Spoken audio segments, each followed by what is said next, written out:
Карабак айылы Тажикстан менен чектешип, Кыргыз-Тажик соода борбору катары белгилүү. Жумасына бир күн болгон базарга район аймагынан жана кошуна өлкөдөн соодагерлер келишет.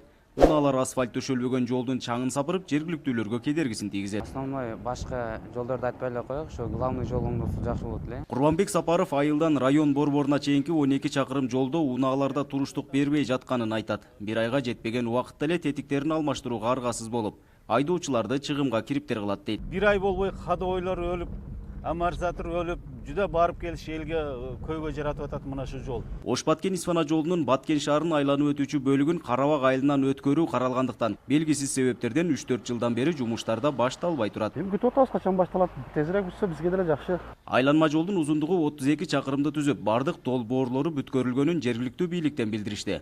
Бирок каржылоо жагы белгисиз болгондуктан жумуштар качан башталары боюнча маалымат жок.